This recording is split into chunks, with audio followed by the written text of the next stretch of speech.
Assalamualaikum warahmatullahi wabarakatuh.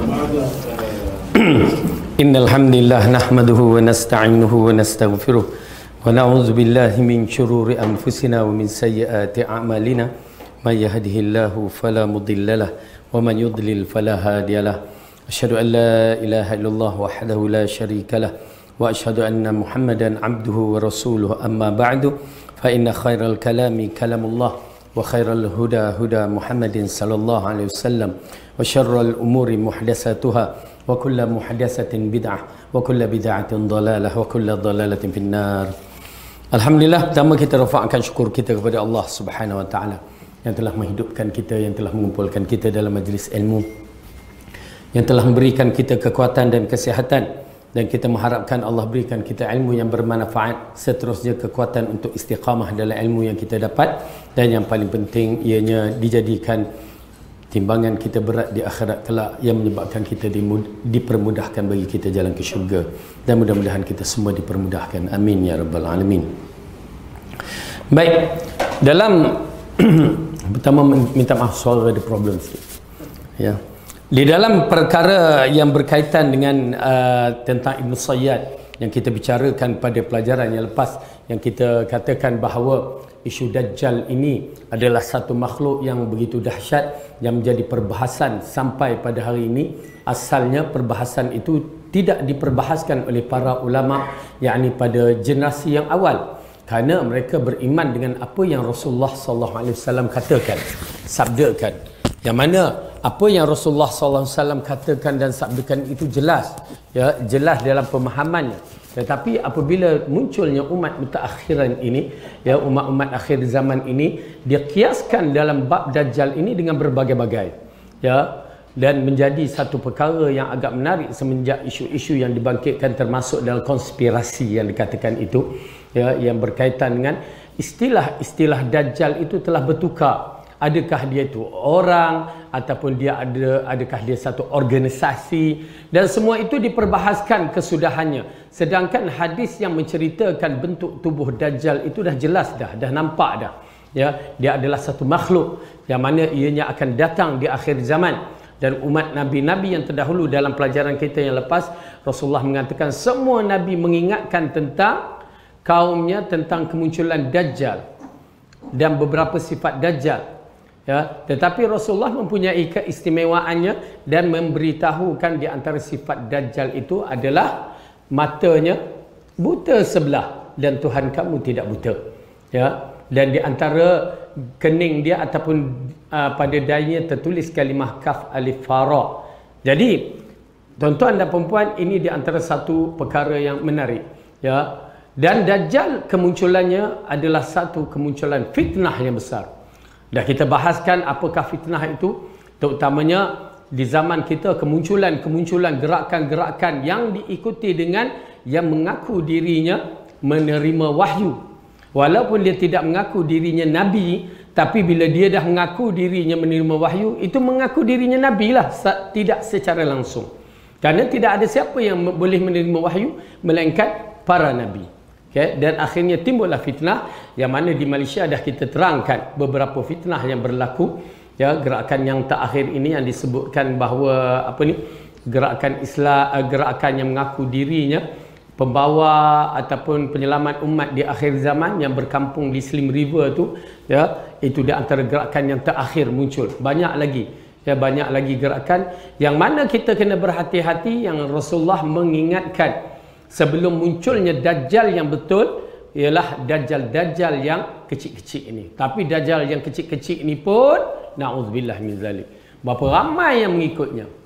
Itu belum lagi kalimah-kalimah yang perangai yang macam Dajjal juga, na'udzubillah min zalik, kadzab, ya, menipu. Bila Rasulullah kata ke kanan, Tok Guru kata kiri, dia pun ke kiri. Ini semua penipu-penipu, ya, yang bertopingkan Islam. Dia tidak takut kepada Allah. Kita tidak boleh khilaf ataupun bercanggah dengan Rasulullah SAW. Kerana bila kita bercanggah dengan Rasulullah SAW, berarti kita mengadakan agama kita sendiri. Ya, Rasulullah agama dia adalah agama wahyu. Maka dia membawa seperti mana yang Allah arahkan. Oleh kerana itu kita kena ikut Rasulullah seperti mana kita diarahkan. tidak boleh menggunakan akal dalam bab agama. Tak boleh langsung. Kita hanya boleh menerimanya dengan iman. Ya, yang kita bicara pada pelajaran yang lepas, apabila Abu Bakar As-Siddiq hanya membenarkan perjalanan Rasulullah sallallahu alaihi wasallam dalam peristiwa Isra itu sahaja. Ya, apabila Abu Jahal dan kroni-kroninya datang untuk mempengaruhi Abu Bakar, sedangkan beberapa orang telah murtad disebabkan tak logik di akal. Kerana bagaimana Rasulullah bermusafir pada satu malam dari Mekah ke Masjidil Aqsa, sedangkan perjalanan itu memerlukan 1 bulan. Ya, perjalanan yang memerlukan 1 bulan. Kerana waktu itu tak logik. Tapi kalau datang waktu sekarang, ya, kita tak mempertikaikan. Ya, pergi Mekah pun dalam beberapa jam saja. Ya, sekejap saja. Oleh kerana itu, tuan-tuan dan perempuan, agama ini adalah agama iman, bukan agama akal. Abu Bakar As-Siddiq apabila dikatakan begitu, apa dia katakan? Adakah ini Muhammad yang mengatakan? Ya, Muhammad yang mengatakan, mereka kata. Dengan harapan Abu Bakar murtad. Tetapi apa yang Abu Bakar katakan? Wallahi, jika Muhammad yang mengatakan lebih daripada itu, nampak kalimah lebih daripada itu, aku percaya. As-Siddiq, Abu Bakar mendapat satu gelaran As-Siddiq semata-mata disebabkan membenarkan perkara yang tak logik pada hukum akal kita. Tetapi hukum Allah apa dia? Idza arada syai'an ay yaqula lahu kun fayakun. Ya, fa'alu lima yurid, dia buat apa yang dia kehendaki. Maka itulah Allah, Tuhan yang kita sembah, yang layak disembah dengan sifat-sifat yang maha agung. Maka kena pasakkan dalam hati kita keimanan, keyakinan kepada Allah dan Rasul ataupun risalah yang dibawa ini dengan penuh yakin, tanpa ragu-ragu, dan tidak akan berganjak walaupun 1 inci. Ya, kita tak akan berganjak di kebenaran akidah Ahlussunnah wal Jamaah. Dan kita ucapkan ribuan terima kasih kepada jemaah semua dan terutamanya Baitul Sunnah yang menyebarkan risalah tauhid ini. Ini risalah tauhid dan bukan risalah main-mainan. Ini risalah akidah yang membawa kita menuju jalan ke syurga. Inna hadza sirati mustaqiman fattabi'uh. Ya, Rasulullah mengatakan, inilah jalanku yang lurus, maka ikutlah. Ya, ikutlah. Baik. Jadi kita masuk muka surat 149 hadis Fatimah binti Qais. Kita dah baca. Kerana isu Dajjal dia menjadikan 3 yang perbahasannya. Yang pertama yang kita akan baca ni, yang diriwayatkan dalam kisah Tamim Dari. Dan kedua, kita dah katakan bahawa kisah Ibn Siyad. Yang ketiga adalah kisah penafsiran ulama tentang kemunculan Dajjal di akhir zaman. Ini perbahasan dia. Jadi Ibn Siyad dah kita baca dah. Ya, kita dah dapati maklumat pada pelajaran yang lepas bahawa Ibn Siyad dia bukan Dajjal. Walaupun sifat tu ada, tetapi dia bukan Dajjal. Kerana apa? Kerana pertama, dia dilahirkan di Madinah. Ya, Dajjal tidak boleh masuk Madinah. Bagaimana dia boleh ada dalam Madinah? Jadi itu menafikan dia tu adalah Dajjal. Yang kedua, Ibn Siyad ini Muslim. Ya, tapi Muslim dia Muslim macam setengah masyarakat kita, Muslim nama ataupun ada benda-benda yang tak kena. Yang ketiga, dia beranak pinak. Dajjal dia tidak berkahwin ataupun dia tidak ada anak.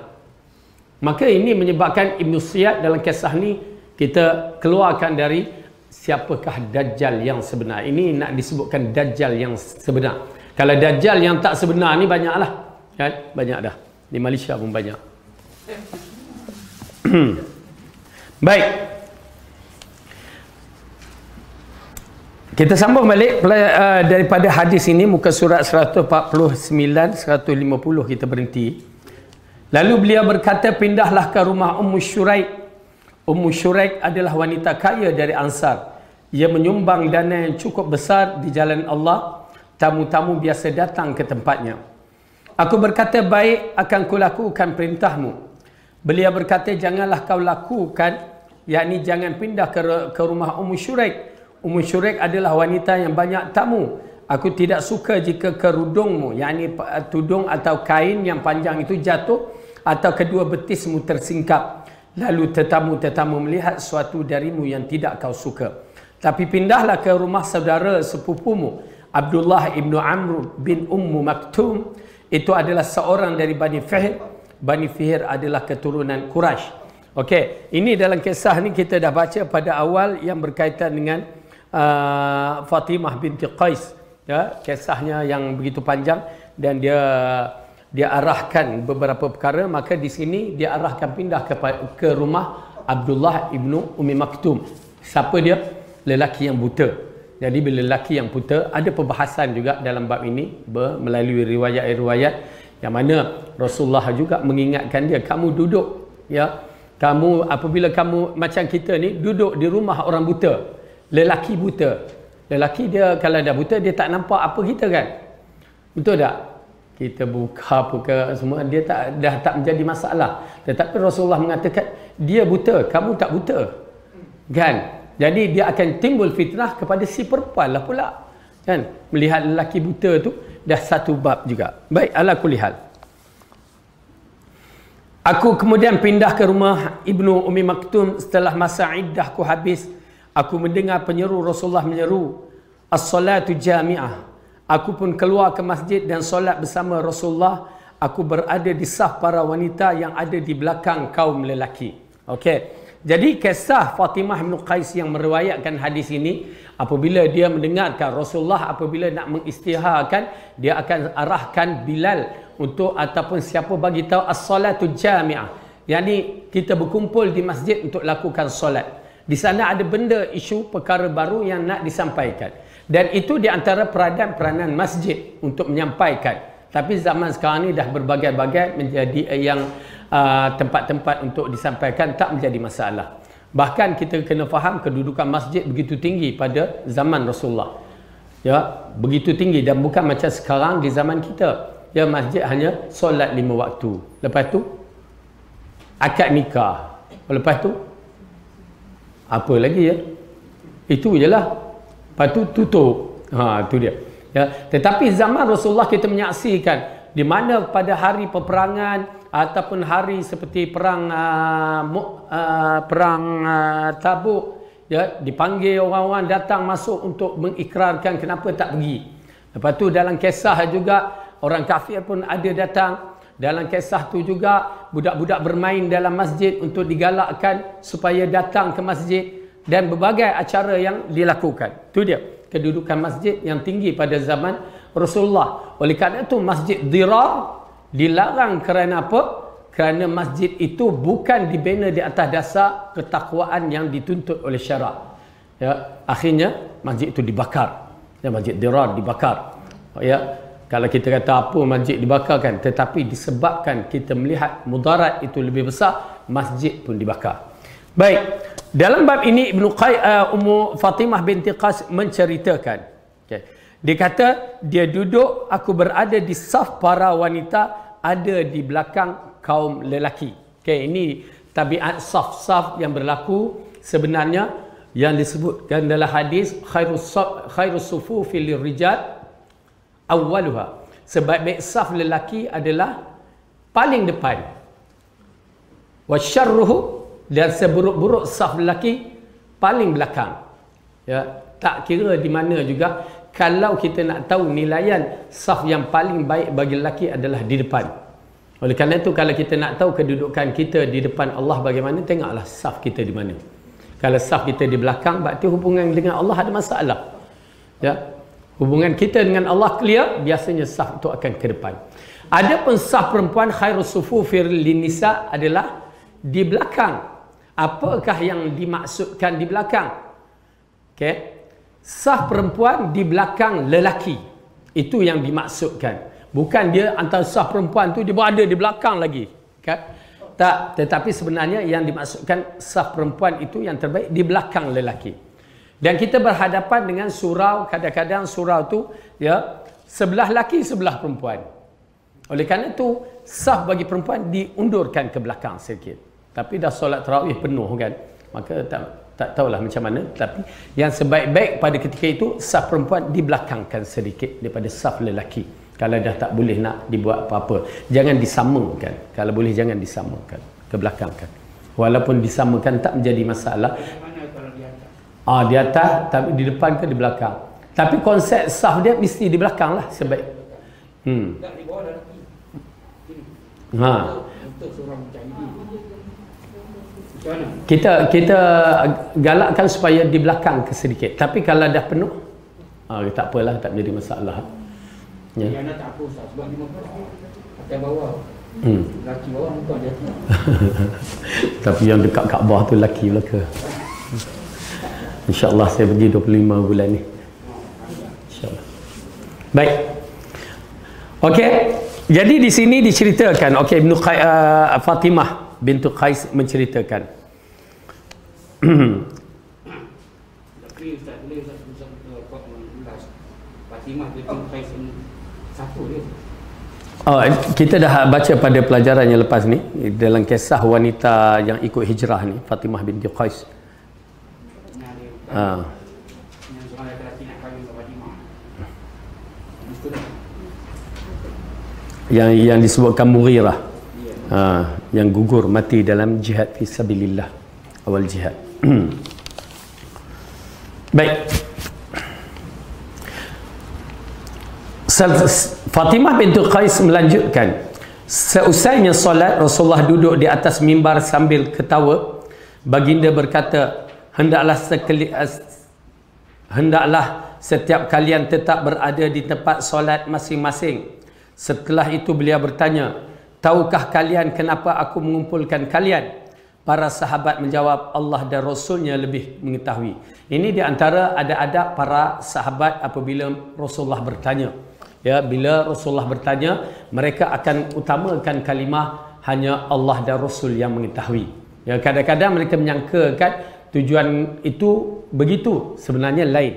Oleh kerana itu mereka terus mengatakan Allah dan Rasul yang mengetahui. Ini di antara adab-adab lah. Adab-adab para sahabat dengan Rasul. Ya, kita kena faham ya, ada adab para sahabat dengan Rasul.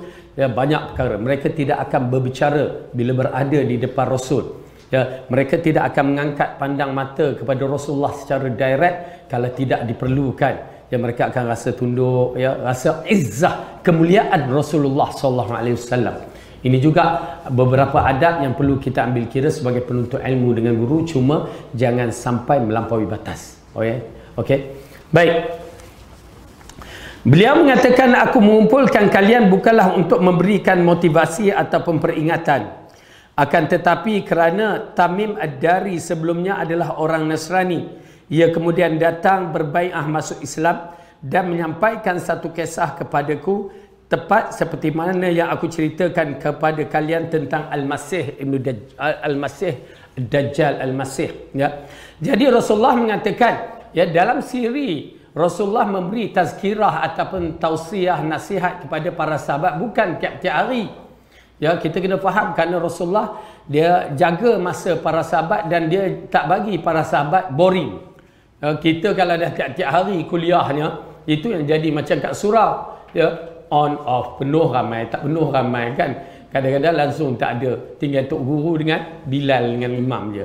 Okey, disebabkan dah naik jemu dan kadang-kadang kita merasakan kadang-kadang kuliah-kuliah di surau ini, itulah ya, bila kita lihat saya waktu di Kuala Lumpur ni, mereka bukan datang sebagai penuntut ilmu, hanya nak memenuhkan masa je. Sayang tau.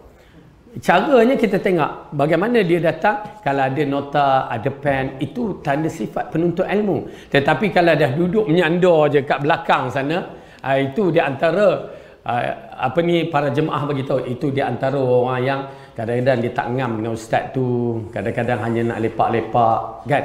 Jadi sayang. Sedangkan kalau dia duduk dengan cara yang betul menuntut ilmu, subhanallah, di antara perkara yang baik, Allah akan memudahkan baginya jalan ke syurga.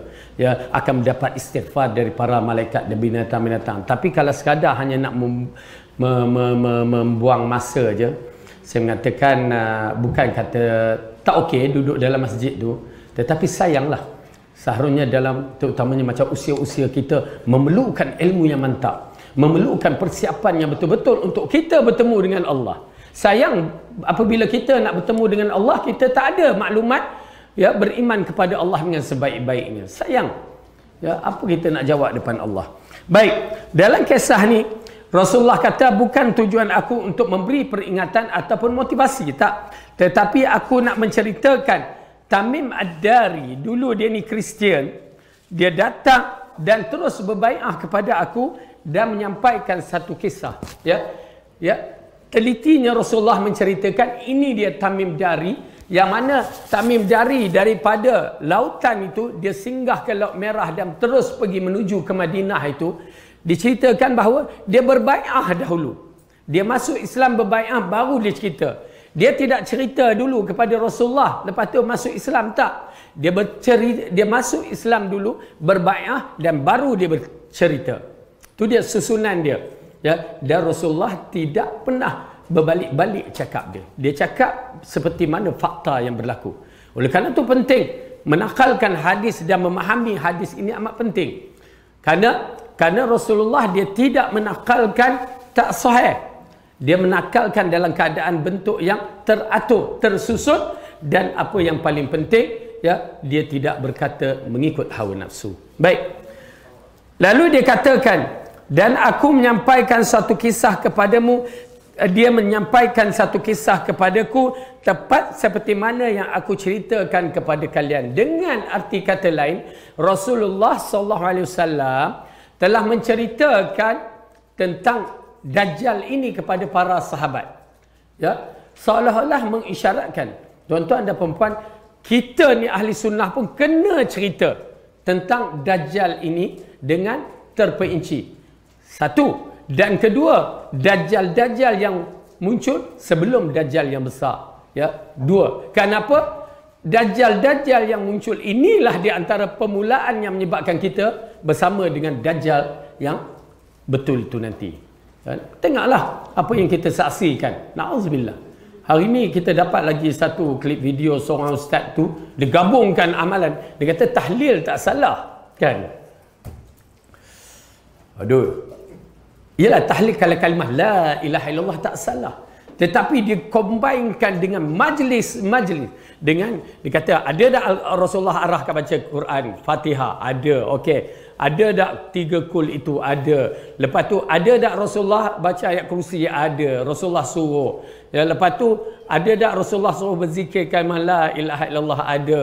Ada tak Rasulullah suruh kita bagi makan? Ada. Jadi, ulama mengcombine-kan, menggabungkan supaya menjadi satu.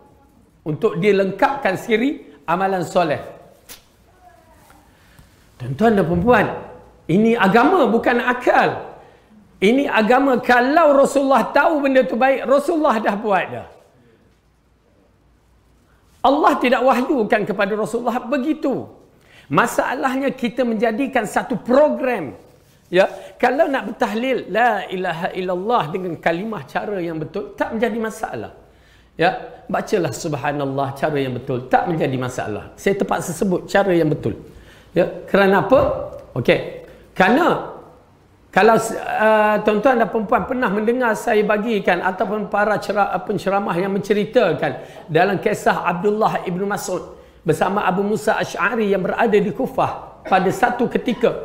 Ya, Abu Musa datang nak menziarahi Abdullah ibn Mas'ud. Dia singgah sekejap kat masjid. Dia tengok satu kelompok, beberapa kelompok dalam masjid melakukan zikir yang mana mereka tak pernah buat zaman Rasulullah. Ya, sampailah berjumpa dengan Abdullah ibn Mas'ud. Abdullah ibn Mas'ud kata, kenapa kamu tak tegur? Aku menyangkakan kamu yang arahkan mereka. Kan? Di kawasan Abdullah ibn Mas'ud. Nampak tak? Ada adab para sahabat. Dia tidak akan mendahului sahabat-sahabat yang lain. Dia tak akan tunjuk pandai. Ya, ini penting bagi kita. Ya, bagi kita bila berada di kawasan-kawasan orang sunnah yang lain, rendahkan diri. Jangan menonjolkan diri. Ya, itu penting sekali. Okey. Kemudian apabila Abdullah ibn Mas'ud datang dan menyaksikan, tuan-tuan dan perempuan, perawi hadis menceritakan apa yang mereka baca. Clear. Subhanallah, alhamdulillah, kalimah-kalimah yang betul ikut sunnah. Nampak tak? Di dalam masjid pula tu. Masya Allah. Berkumpul dalam masjid. Di antara tempat yang disukai oleh Allah. Salah tak? Tak salah. Dikombainkan. Kalau nak combine kan lah. Kemudian, Ya, berjemaah pula tu. Itu dah masalah. Tetapi di dalam masjid berjemaah, yang digalakkan kita berjemaah, berzikir pula tu. Tak mana salah dia. Cara dia buat tu. Cara dia buat yang dikatakan dia kumpulkan kawan-kawan dia, okey, sana dipegangkan macam dikatakan biji-biji batu. Bila dia kata subhanallah, semua sebut. Ya. Serentak. Cara, tuan-tuan dan perempuan, cara.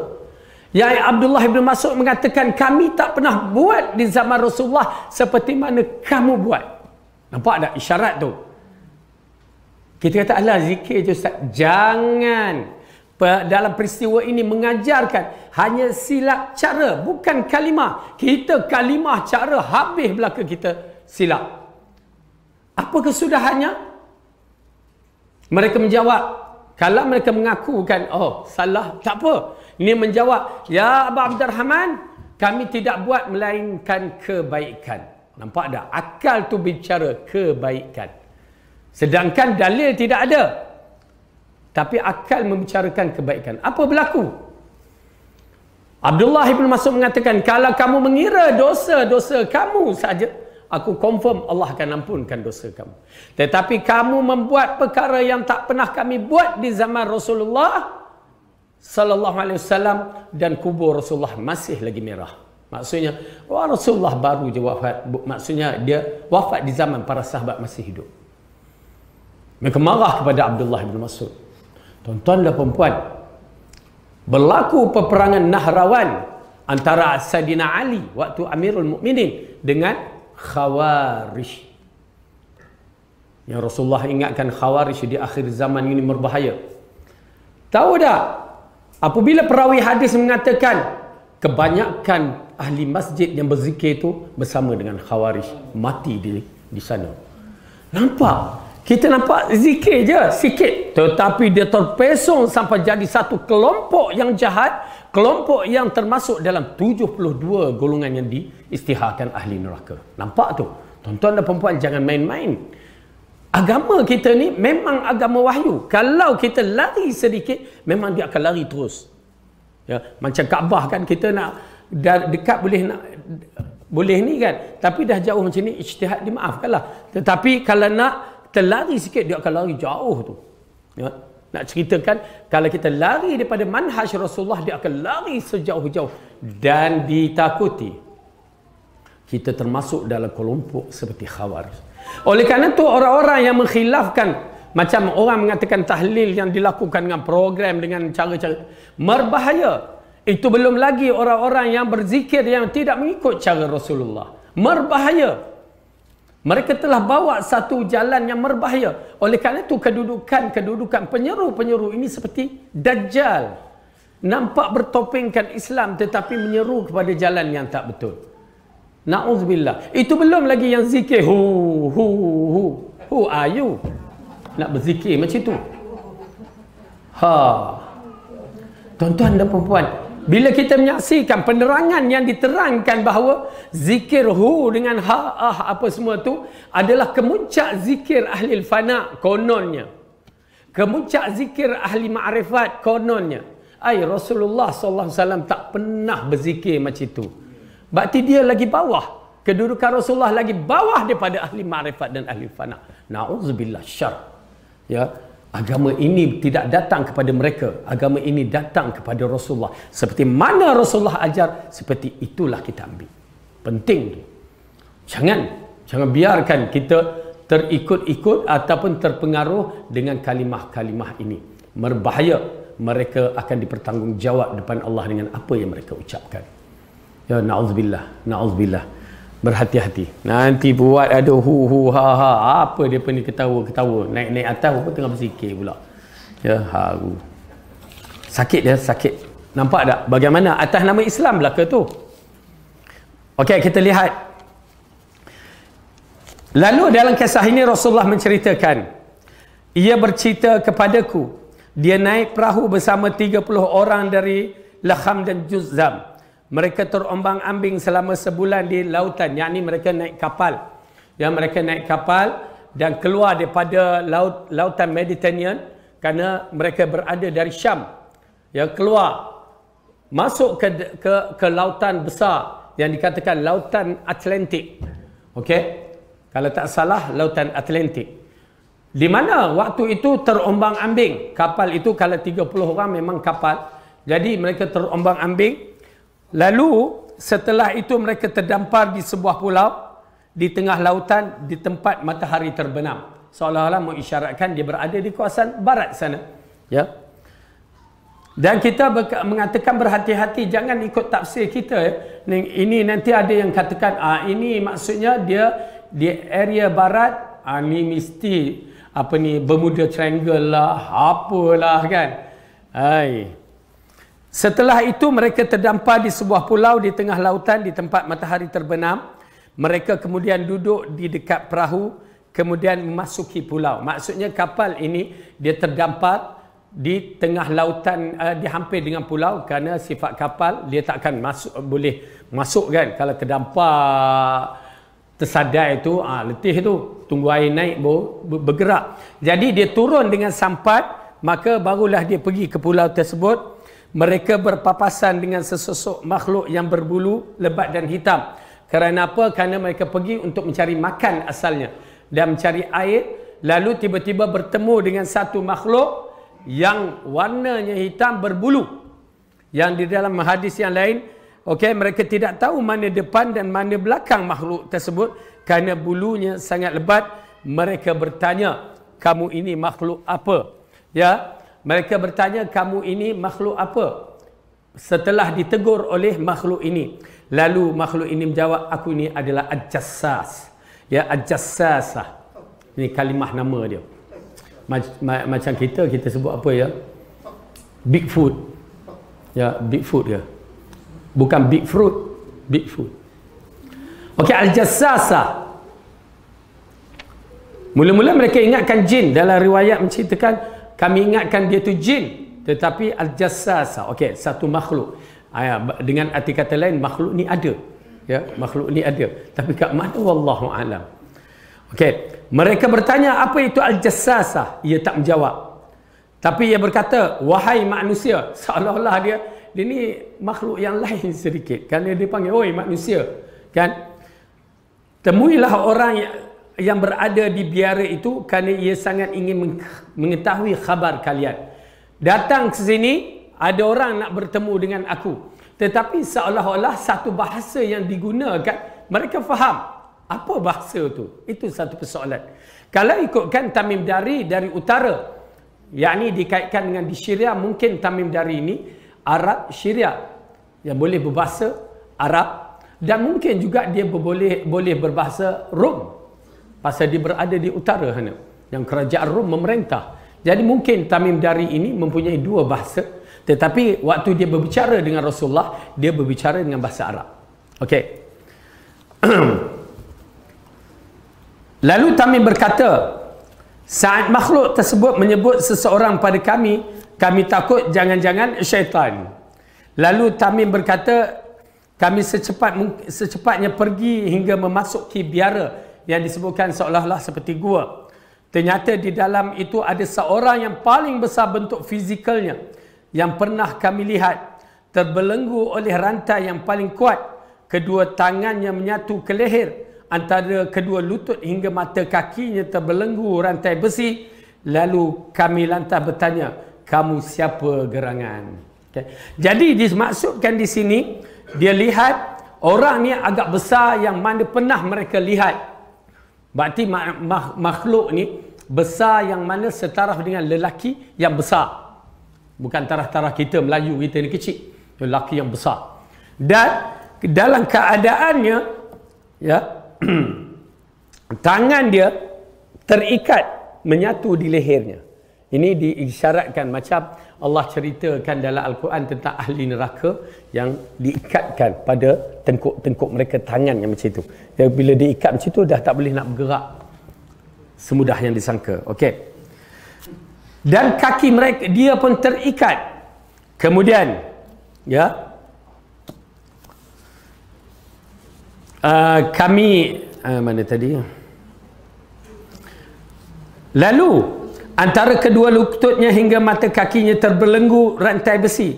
Kami lantas bertanya, kamu siapa gerangan?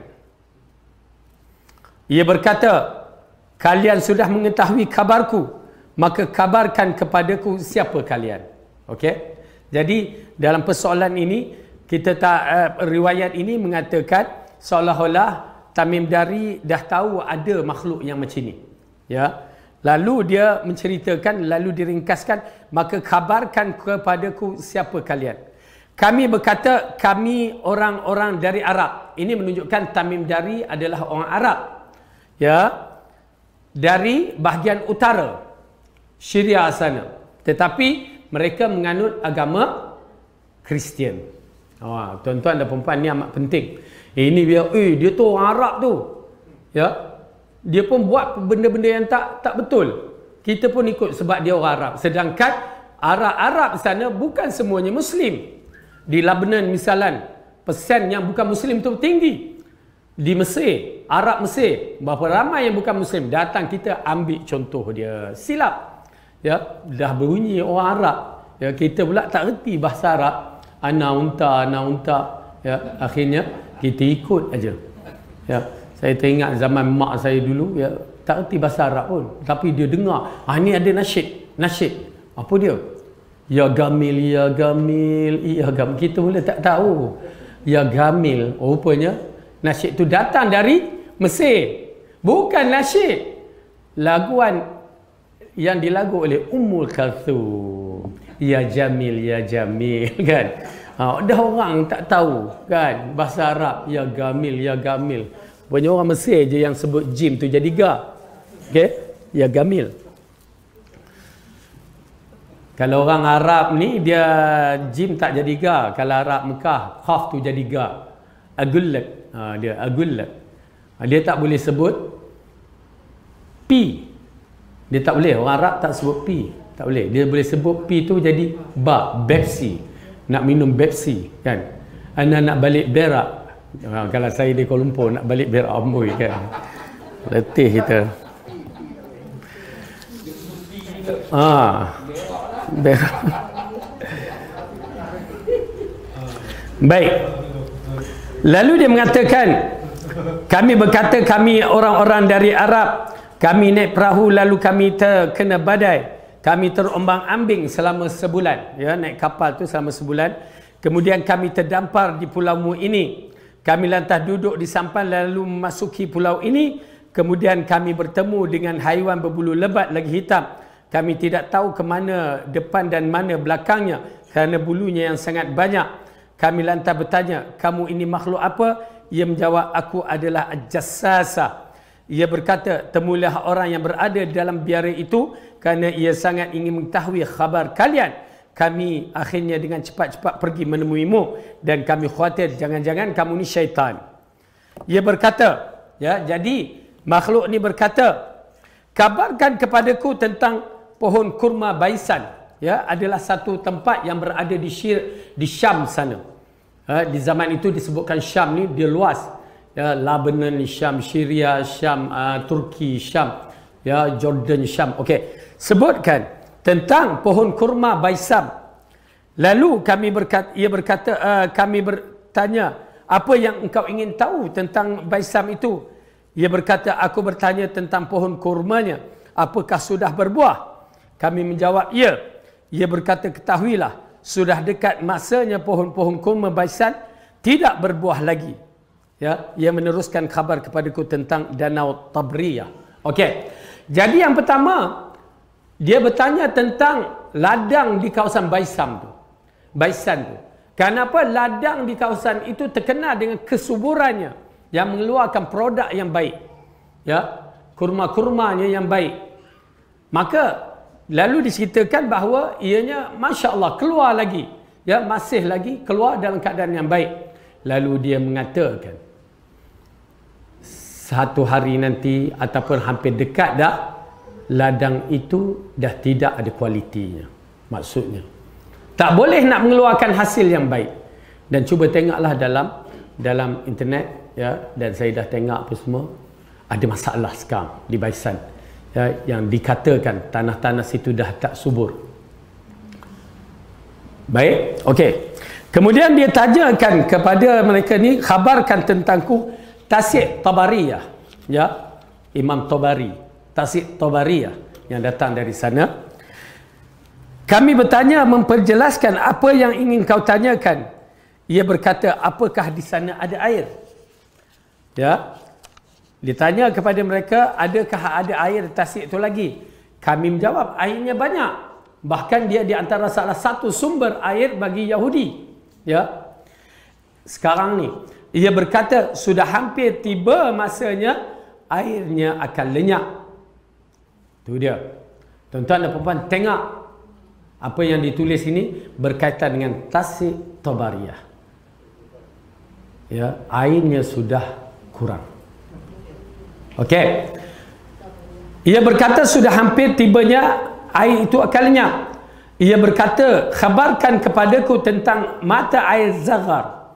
Kami pun bertanya, memperjelaskan apa yang kau ingin tanyakan. Ia berkata, apakah di mata air itu ada airnya? Apakah penduduk setempat bercucuk tanam menggunakan air dari mata air itu? Kami menjawab, ya, airnya banyak dan penduduknya setempat bercucuk tanam menggunakan airnya. Ia berkata, khabarkan kepadaku. Okey, dalam bab ini dia tak bicara bagaimana, apakah air Zaghar itu, ya, apakah, adakah air itu akan hilang ke apa, dia tidak berkata dalam riwayat ini. Okey, kemudian dia bertanya lagi, khabarkan kepadaku tentang seorang lelaki yang mengaku dirinya nabi yang buta huruf. Bagaimana kedudukannya? Nampak tak tuan-tuan dan puan-puan, dalam perkara ini agak menarik. Dajjal, ya, mengenali kedudukan nabi ini. Nabi ini yang mana buta huruf. Oleh kerana itu buta huruf Rasulullah SAW bukan macam buta huruf kita. Itu kena faham elok-elok. Kenapa setengah orang kata buta huruf menunjukkan kejahilan. Dah buta huruf. Tak. Berapa ramai orang yang buta huruf, ya, huruf dia buta tapi kira dia pandai. Ya, kaya raya. Macam kita ada di kawasan Bota tu, terkenal Alan Gemuk orang panggil. Ya, subhanallah, dia berkata tak reti apa-apa, menulis membaca tak reti, tapi mengira dia pandai. Dikatakan orang kaya Bota, ada petrol pump sendiri, ada rumah sewa yang banyak, ada, masya-Allah. Okey, orang yang buta huruf seperti Rasulullah SAW ini, buta huruf dia adalah untuk membenarkan mukjizat yang diturunkan. Kalau tidak, orang akan mengatakan Rasulullah yang mencipta Al-Quran. Oleh kerana itu buta hurufnya yang menyebabkan dia tidak boleh membaca adalah hikmah yang terkandung meneruskan risalah wahyu Allah. Yang mana orang tak boleh menuduhkan Al-Quran ini adalah kalam Rasulullah. Itu dia, penting sangat. Dan tidak salah kita menyebutkan Rasulullah ummiyin. Ummiyun yakni buta huruf kerana keagungan sifat buta huruf itu yang membenarkan mukjizat Al-Quran. Jangan sampai kita menghina Rasulullah disebabkan buta huruf, itu salah. Tetapi mengangkat darajat disebabkan buta huruf itu menjadikan dia seorang Rasul yang benar, membawa risalah Tauhid ini, membawa risalah Quran ini dengan tidak ada siapa yang boleh mempertikaikan. Ya. Bukti, depa setengah orang yang akhir zaman ni cuba nak mempertikaikan juga. Ya, Rasulullah ada yang tak mengatakan tak buta huruf sebenarnya. Itu semua jalan-jalan yang cuba nak mengenakan Al-Quran ataupun tidak mau beriman risalah Rasulullah. Bayangkan suatu Rasulullah membuat mengatakan kepada orang Yahudi, yang mengatakan kepada orang Yahudi tentang hukum-hukum yang berkaitan. Apabila dikatakan buka kitab Taurat, lalu mereka buka kitab Taurat di depan Rasulullah dan Abdullah ibn Salam, ya, Yahudi yang masuk Islam tu, apa mereka katakan? Tidak ada hukum rejam pada penzina. Lalu tangan mereka letak di atas ayat tersebut tanpa, ya, Rasulullah tak tahu kan. Lalu Abdullah ibn Salam mengatakan, ya Rasulullah, arahkan mereka mengangkat tangan. Lalu bila dia angkat, lepas tu Abdullah bin Salam baca, terdapat ayat yang berkaitan dengan rejam. Okey, jadi itu dia. Baik, Dajjal ni mengetahui. Oleh kerana itu ini satu persoalannya, Dajjal ni.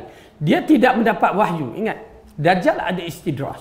Tetapi nak menceritakan sifat-sifat Rasulullah sallallahu alaihi wasallam ini pernah Allah ceritakan di dalam kitab Taurat, Zabur dan Injil. Telah dibagi tahu kepada umat nabi-nabi yang terdahulu tentang kemunculan nabi akhir zaman ini. Kalau tidak, masa kan Yahudi boleh berhijrah daripada negeri Palestin sana ke Madinah beratus tahun. Kerana sifat-sifat itu Allah sebutkan di dalam surah Muhammad bahawa mereka mengenali Rasulullah ini dengan sifat-sifat apa yang Allah katakan dan juga sifat pembantu, penolong-penolong Rasulullah. Begitu sekali sahabat pun dicerita. Oleh kerana itu Yahudi beria nak jadi, ya, dia berharap pertama Nabi akhir zaman itu adalah di kalangan mereka. 12 kabilah ada di Madinah. Yang kedua, mereka nak menjadi penolong-penolong Rasulullah. Tapi tiba-tiba Nabi yang muncul di akhir zaman bukan daripada Bani Israel. Datang kebencian dia. Datang kebencian sehingga sanggup untuk membunuh Rasulullah. Dahsyat. Ya. Dan tak mau jadi pembantu Rasulullah. Itu dia Yahudi, ya. Okey. Jadi di sini mungkin Dajjal ni satu makhluk yang agak wallahu alam. Dari mana dia dapat perkara ini? Ya, wallahu alam. Okey, kita berdiri hak mana yang diceritakan saja. Mana tadi? Okey. Kami menjawab, ia telah pergi meninggal Mekah dan singgah di Yathrib. Zaman itu Madinah terkenal dengan nama Yathrib. Lepas tu dalam istilah yang lain Tayyibah. Ya, nanti kita akan menyaksikan dalam peristiwa ini Rasulullah kata, "Hadhihi Tayyibah." Okey. Baik. Ia berkata, apakah orang Arab memeranginya? Kami menjawab, ya. Ia bertanya, apa yang ia lakukan terhadap mereka? Kami kemudian mengkhabarkan kepadanya bahawa ia meraih kemenangan atau orang Arab meraih kemenangan atas orang-orang Arab di sekitarnya dan mereka patuh padanya. Okey, ini seolah-olah berlaku selepas beberapa peperangan. Ya, seolah-olah lepas perang Badar Rasulullah menang, Uhud ya Rasulullah bertahan, Khandaq Rasulullah dikategorikan menang. Ya, seolah-olah begitu kedudukannya. Ia bertanya, ia sudah terjadi? Kami menjawab, ya. Kalimah ini yang menyebabkan, lepas ini kalimah ini yang menyebabkan Tamim Dari tercuit perasaannya. Ia berkata, ketahuilah, lebih baik bagi mereka taat kepadanya. Ya, lebih baik mereka taat kepadanya. Aku akan mengkhabarkan kepada kalian siapa aku. Aku ini adalah Al-Masih. Dia tak sebut kalimah Dajjal, disebut Al-Masih. Dan sudah hampir tiba masanya aku diizinkan keluar. Lalu aku akan keluar. Aku akan pun berkelana di bumi. Setiap perkampungan aku singgah selama 40 malam. Kecuali Mekah dan Tayyibah. Kalimah Tayyibah dikeluarkan. Ya. Melainkan Mekah dan Tayyibah, kedua-duanya diharamkan bagiku. Setiap kali aku hendak memasuki salah satunya, aku disambut oleh malaikat yang membawa pedang yang terhunus. Ia menghalangiku untuk memasukinya. Di setiap jalan memasukinya dijaga oleh malaikat. Ini kelebihan kota Mekah dan Madinah. Oleh kerana itu, tuan-tuan dan perempuan, kedudukan kota Madinah ini sampai hari kiamat ianya dijamin, dijaga oleh Allah Subhanahu Wa Taala dengan meletakkan para malaikat. Oleh kerana itu, dua tanah haram ini merupakan tanah haram, tanah suci umat Islam yang perlu kita pertahankan. Dan Allah telah berikan tanah haram ini kepada umat Islam yang menganut ajaran akidah ahli sunnah wal jamaah. Ya, akidah ahli sunnah wal jamaah bertapak dan seolah-olah mengisyaratkan Mekah Madinah ini akan dikawal oleh orang-orang yang berpegang Quran dan sunnah saja sampai kiamat. Selepas dilepaskan pada zaman Uthmaniyah gugur, maka umat Islam memegangnya, ahli sunnah memegangnya sampai kiamat. Maksudnya sampai dimatikan orang Islam semua. InsyaAllah, walaupun fitnah akan datang berbagai-bagai, memang kita tak nafikan apa yang berlaku sekarang ni di tanah Arab kan. Ya, memang kadang-kadang terasa, namun tuan-tuan dan puan kena faham elok-elok. Hanya itulah negeri yang menyebarkan Quran Sunnah di pelosok alam sampai hari ini. Kalau tidak, kita kehilangan pemahaman Al-Quran dan As-Sunnah mengikut 3 kurun yang terbaik. Hilang. Tetapi dengan munculnya Syekh Muhammad Abdul Wahab rahimahullah membawa akidah yang benar, mengarahkan kita mengabdikan Allah dengan sifat-sifat yang sebenar-benarnya, dengan cara yang sebenarnya. Alhamdulillah. Ya, walaupun ialah berlaku beberapa ialah pemerintah kan. Kita kena faham ya, tuan-tuan dan puan, pemerintah lain, ulama lain. Ya, para ulama menasihat pemerintah tak terima, nak buat macam mana? Sabar, jangan nak memberontak. Bila memberontak itu dah jadi khawarij. Kalau kita menyaksikan, ya, kita tak pernah, kita rasa besar sangat tu kan. Memang kita katakan tak kena, tapi mudah-mudahan Allah bagi petunjuk. Doa tu kena ada. Namun kalau kita menyaksikan di zaman Bani Abbasiyah, kan, Bani Umayyah, kan, pernah kita dengar Hajjaj Yusuf Al-Thaqafi yang bunuh berapa ribu orang tanpa sebab. Mana agak besar? Kalau tuan-tuan dan puan tengok, mana agak besar? Mereka, dia telah membunuh beribu kabair, beribu kabair tanpa sebab maksudnya. Tetapi kita tengok para sahabat pada ketika itu yang wujud, kan, masih lagi menasihati. Itu kaedah dia. Ya, kaedah ulama menasihati. Dan cara menasihati bukan di khalayak ramai. Orang awam macam ni, orang awam tak reti, dia reti semangat aja. Ya, geram-geram apa, pilihan raya lah kan. Mereka begitu kedudukannya. Tetapi kita sebagai seorang Islam ada manhaj kita. Okey, saya nasihat dalam bab ini, jangan kita terjebak mengikut rentak-rentak orang-orang yang membenci negara tauhid itu, ya, dengan cara yang salah. Kita benci kerana Allah, tak suka kerana Allah, dan sayang kerana Allah. Itu kaedah kita. Dan jangan lupa doa kepada pemerintah. Itu sifat ahli sunnah. Doa yang baik, ya Allah bagi petunjuk. Itu kaedah dia. Baik. Jadi bila dia berkata lebih baik mereka taat kepadanya, dan dia disebutkan dalam hadis, Dajjal akan berada di muka bumi ini selama 40 malam. Tetapi satu hari seperti setahun. Ini kita tak terasa satu hari, tapi terasa juga ya. Bila bagi PKP tak boleh keluar, semua terasa. Aduh, tak boleh keluar. Ya, bila dapat keluar tu dia macam kambing keluar kandang tu. Ya, dahsyat. Itu baru PKP. Ya. Waktu kita, siapa yang pernah kena COVID kan, kena kuarantin tu, tak boleh keluar rumah. La ilaha illallah. Saya jadi toya saya. Tak boleh keluar. Tak boleh. Kita orang lelaki pula jenis bergerak kan, tak boleh keluar. Tapi terpaksa bila dapat keluar tu, dia rasa dunia ni. Tetapi begitu juga dalam peristiwa ni, saya teringat Tok dulu menceritakan waktu Jepun masuk Malaysia, tanah Melayu ni. Mereka kata mereka duduk dalam hutan, Allah saja yang mengetahui. Sehari tu lama rasa dah duduk dalam hutan, makan ubi kayu je, pucuk-pucuk. Apa yang boleh makan lah, kata. Sampai tok saya tu hampir-hampir nak dibunuh, nak dibawa ke Telaga Buta. Tiba-tiba datang kapal terbang British pada ketika tu. Itu je yang menyebabkan tok saya selamat. Ya, nak jadi cerita lah kan. Kalau tak, Ustaz Fadil pun tak ada, tak muncul pun. Nak jadi cerita. Menunjukkan bahawa kalau Dajjal ni muncul, ya, iman kita ni yang menjadi perhitungan. Saya nasihat, saya katakan bagi mereka yang berpegang Al-Quran dan As-Sunnah akan mendapat tentangan yang hebat. Belum lagi sampai ni. Kita dah rasa hebat dah kena. Ya, belum sampai. Ya, belum sampai. Tetapi ingat, bila muncul Dajjal, itu yang saya pun wallahualam rasa risau sangat-sangat. Takut bukan apa, iman kita. Orang-orang kita di zaman Jepun lari dalam hutan. Yang tu Rasulullah mengatakan pada saat itu kamu berada dengan pengembala-pengembala seperti gembala di tengah-tengah hutan dia apa, lebih baik demi menjaga iman dia. Kenapa? Duduk dalam hutan, lain tak ada. Kan? Lain tak ada. Berarti maklumat Dajjal, cerita Dajjal pun kita tak dapat nak ikut. Apa-apa cerita pun tak dapat nak ikut. Ingat tuan-tuan dan puan-puan, Dajjal akan masuk dalam channel-channel kita ni. Kita tak nak datanglah tengok Dajjal, tapi kita tengok dalam ni.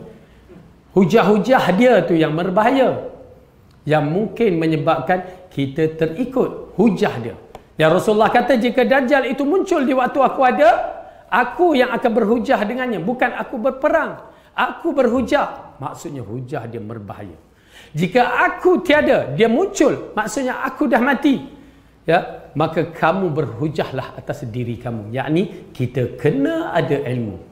Tuan-tuan dan puan-puan, kena ada ilmu. Kalau tak, kita tak akan kenal Dajjal ataupun tidak.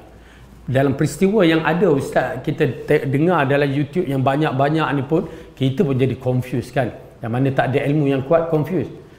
Dan saya nasihat, refer kepada, kalau ada masalah, refer kepada ustaz-ustaz sunnah, sahabat-sahabat kita di Baitus Sunnah. Refer.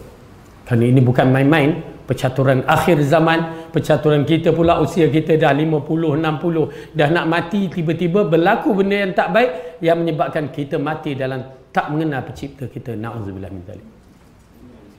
Takut. Saya nasihatnya pasal berlaku di Kuala Lumpur. Grup-grup yang dah Masya Allah dah iltizam dengan Syekh Ustaz Abdullah Yasin, Syekh Safwan Badri, apa semua. Tiba-tiba terambil ustaz yang disangkakan sunnah. Itu je.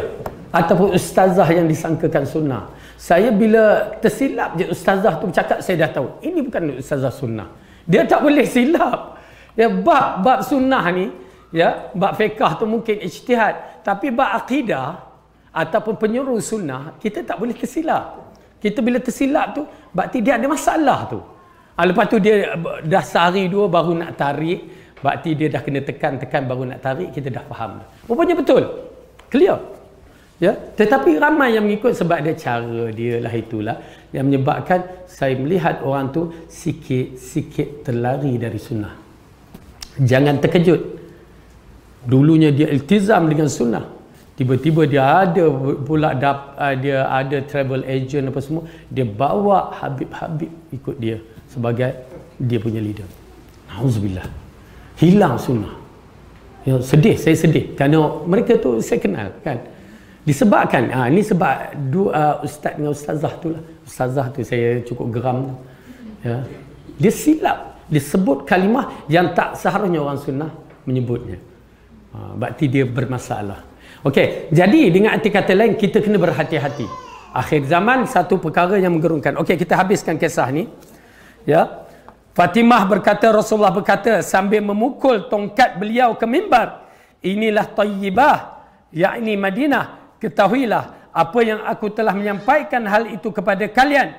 Ya, adakah aku telah sampaikan berita ini kepada kamu semua? Lalu mereka menjawab, ya. Beliau berkata, sesungguhnya mengherankan bagiku cerita Tamim mirip seperti cerita aku. Sampaikan kepada kalian sampaikan kepada kalian tentang Dajjal, Madinah dan Mekah, yakni keistimewaan Mekah dan Madinah. Ketahuilah sesungguhnya Dajjal berada di lautan Syam atau lautan Yaman.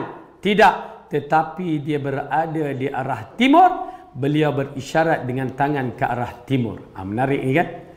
Ya, pasal peristiwa tu cerita seolah-olah di arah Syam ataupun Yaman ataupun di lautan Atlantik. Tetapi tiba-tiba Rasulullah mengatakan di arah timur. Fatimah binti Qais berkata, aku menghafal ini dari Rasulullah SAW. Hadis sahih yang diriwayatkan oleh Muslim. Ya, okey. Di timur ini di mana? Oleh kerana tu hadis-hadis ini perlu digabungkan dengan berbagai-bagai hadis yang Rasulullah sebut. Apabila dia menunjukkan timbulnya fitnah ditunjuk arah timur, orang kata Najdun. Dia tunjuk arah timur tetapi bukan dimaksudkan Najdun. Ya, yang dikaitkan dengan Bani Tamim, kaitkan dengan Syekh Muhammad Abdul Wahab apa semua, tak. Tetapi yang ditunjukkan arah Khurasan. Khurasan ini yang dimaksudkan ialah di Iran, Iraq atau di bahagian selatan sedikit Afghanistan. Itu Khurasan pada istilah orang dahulu. Tetapi apabila kita menyaksikan hadis nanti, ya, kita akan lihat bahawa Dajjal akan keluar bersamanya